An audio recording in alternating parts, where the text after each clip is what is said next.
73ஆம் ஆண்டு தலைவர் கலைஞர் அவர்கள் இதே ராணிப்பேட்டையில் தான் முதல் சிப்காட் தொடங்கினார்.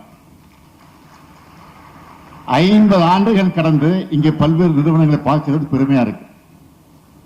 தமிழ்நாடு தான் இந்தியாவுடைய வாகன உற்பத்தியுடைய தலைநகரம். அது மட்டுமல்ல, இ-வெஹிக்கிள்களின் தலைநகரம். ஃபோர்டு, உண்டாய், ரேனோ, நிசான் சர்வதேச வாகன நிறுவனங்களும் இங்க இருக்கு. டாடா மாதிரி சர்வதேச மார்க்கெட்ல விற்பனை செய்யப்படுகிற வாகனங்கள் தயாரிக்கிற தொழிற்சாலையும் இங்கேதான் இருக்கு. கூடுதல் தகவல், இந்தியாவில் விற்பனை செய்யப்படுகிற மொத்த மின் வாகனங்கள்ல 40 விழுக்காடு தமிழ்நாட்டில் தான் உற்பத்தி செய்யப்படுது. அது மட்டுமல்ல, எலக்ட்ரானிக்ஸ் ஏற்றுமதிகளில் இந்தியாவிலேயே தமிழ்நாடு தான் நம்பர் 1. நிதி ஆயோக் கொடுத்த ஏற்றுமதி தயார்நிலை குறியீட்டில் தமிழ்நாடு தான் நம்பர் 1 என்று குறிப்பிட்டிருக்கிறது. இந்தியாவின் வளர்ச்சியில தமிழ்நாடு முக்கிய பங்கு வகிக்கிறது. இந்தியாவில் 2வது பெரிய பொருளாதாரமாக தமிழ்நாடு விளங்கி கொண்டிருக்கிறது.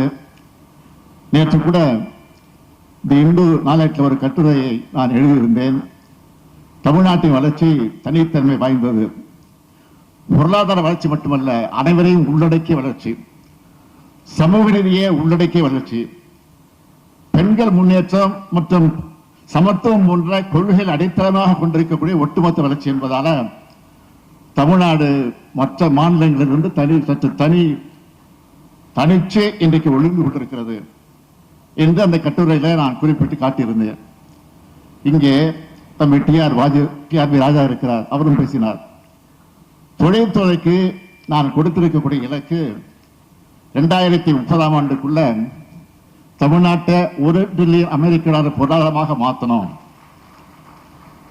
இந்தியாவில் மட்டுமல்ல, தெற்காசியாவிலே முதலீடுகளை மேற்கொள்ளக்கூடிய சிறந்த மாநிலமாக மேம்படுத்தணும். அந்த பயணத்தில் நம்ம திராவிட மாடல் அரசு பொறுப்பேற்றிலிருந்து 10 லட்சம் கோடி ரூபாய்க்கு மேல முதலீடுகளை ஈர்த்திருக்கிறோம். 31 லட்சம் பேர்களுக்கு மறைமுக வேலை வாய்ப்பு, நேரடி வேலை வாய்ப்பு நாம் ஏற்படுத்தி கொடுத்திருக்கிறோம். உலகின் பல்வேறு நாடுகளுக்கு பயணம் செஞ்சு முதலீடுகளை நாங்கள் ஈர்த்திருக்கிறோம். முதலீடுகள் இருக்கிறது மட்டுமல்ல, அதை விரைவில் செயல்படுத்துவதற்கான நடவடிக்கைகளும் எடுத்துக் கொண்டிருக்கிறோம் என்பதை நான் குறிப்பிட விரும்புகிறேன். அதற்கு சான்றுதான் இந்த விழா. இந்த திட்டத்துக்கான புரிந்துணர்வு ஒப்பந்தம் இந்த ஆண்டு மார்ச் மாசம் தான் போடப்பட்டுச்சு. 6 மாசத்துக்குள்ள இந்த திட்டத்துக்கான அடிக்கல் நாட்டு விழா இன்னைக்கு நடந்திருக்குன்னா, தமிழ்நாட்டினுடைய வளர்ச்சிக்காக, தமிழ்நாட்டினுடைய இளைஞரின் உயர்வுக்காக நம்முடைய திராவிட மாடல் அரசு அனைத்தையும் செய்யும்.